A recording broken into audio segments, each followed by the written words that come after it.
Hi, I'm Ken Schaphorst, Chair of the Jazz Studies and Improvisation Department at New England Conservatory. I'm here with Miguel Zenón. We're talking about upcoming concert that Miguel will be presenting at NEC, Jordan Hall, on Friday, February 22nd. So I'm really happy to have you here, Miguel. Looking forward to presenting this music, amazing music. Thank you. Yes, I've been thinking a lot because the theme of the concert, Identities Are Changeable, is about the experience of Puerto Ricans in America. I wonder if you could just tell us a little bit about your own experience when you came to the U.S. and what that was like. Sure. Yeah, I could definitely talk about that a bit. I moved to the U.S. specifically to here to Boston, to the city of Boston, in '96 to go to school at Berkeley. And I spent a couple of years here. Before that, I had visited the U.S. before a couple times in New York. My father lived in New York for a number of years, and I actually have family there still. I have siblings and cousins and aunts, from my father's side. So I was able to visit as a kid a couple times when I was 10 or 11. But it was sort of a different situation than coming here as a student. First off, because when I was coming to visit my family, they had only been in the States for maybe 5 or 6 years. So the environment that I was coming in, it was a very, very Puerto Rican environment. Things looked different, but there wasn't any cultural shock, if you will, because I wasn't exposed to that many things that were different. Now, when I came here on my own, and it was my first time actually being on my own anywhere, really. It was a little bit of a shock, I would say, but I was lucky enough that I found friends and I found people who helped me out, and I was able to feel comfortable and find a comfort zone fairly quickly, I would say. One of my siblings, my sister, actually was born in the States, and she's a New Yorker, and she's actually one of the people that we see on the interviews for the project.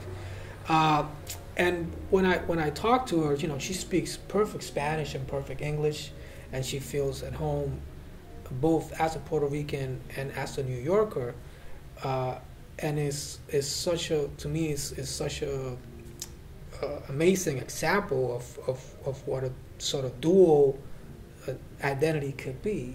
Because she feels tied to both things, but at the same time, she has her own personality that has been kind of built through this. And that was kind of like the initial kind of seed for what this is. The idea of this project is a project that's pretty much kind of in development, but it's this idea of what does it really mean? What does it mean to be from somewhere or to represent a country? Right. In this case, it can mean many different things. Yeah. Great. Well, I wonder if you could tell us a little bit about the music and how it came together.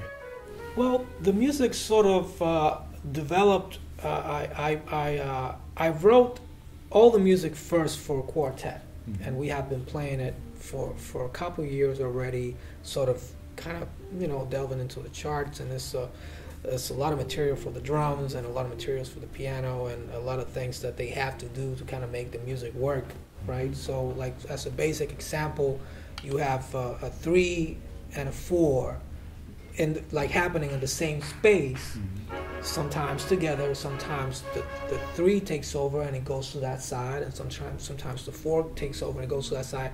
And we did it in a few different ways: 3 and 4, 5 and 4, and then 5 and 6. So we did it in a few different ways through the chart. And the idea of doing this, again, it's something that I like doing.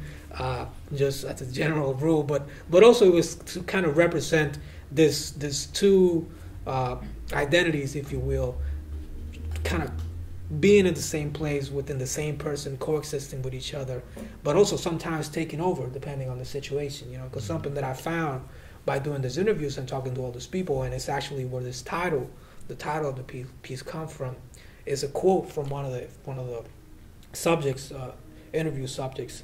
And he talks about identities being changeable and really being, being able to mutate and change through time, even within one person.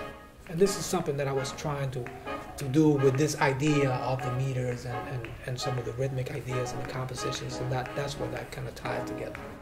So I'm just curious about your own sort of personal quest in, I guess, how do you absorb these polyrhythms, in particular, the really challenging one. 4 and 5 is hard for me. Right.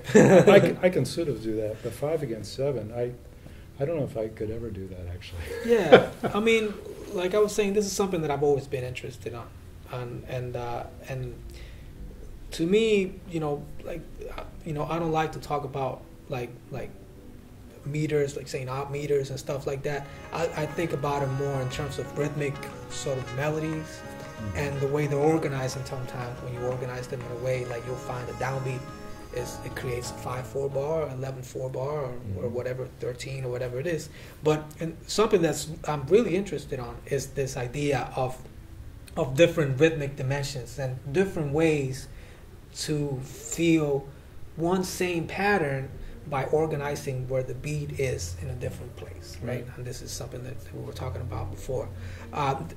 And interestingly enough, a lot of the ideas that I wrote for some of these pieces, I developed here at the school working with some of the students. And actually this idea of the 5 against 7, I was working with a drummer, one of the students that I worked with a couple years ago, Patrick. We were kind of organizing and playing it in different tempos, and he was playing the drums, I was basically singing the part, so he was doing the hard work. But yeah, that kind of came out of that, you know. And as we started playing it, we started feeling more comfortable, and we were able to kind of like jump from one dimension to the other and kind of feel them both at the same time. I mean, it's a process. So part of the concert on Friday will be a video presentation or multimedia presentation along with a big band performance. I wonder if you could tell us a little bit about that part of the presentation and how that came to be. Sure. Well, the multimedia element of it was directly tied to some of the interviews, well, all of the interviews that I did for kind of researching this project. What I did is I conducted 7 interviews, and I filmed them all and recorded them all. And then I edited the video and the audio from some of the interviews to sort of interact in different ways with the compositions. So when we play it, there are specific sections within the chart where those interviews come in and out in audio or video, right? So the way it's prepared is like these interviews kind of come in and out, and the music reacts to that, and that the whole idea is for it to be a combination of the 2 elements. So, great. Okay, looking forward to that.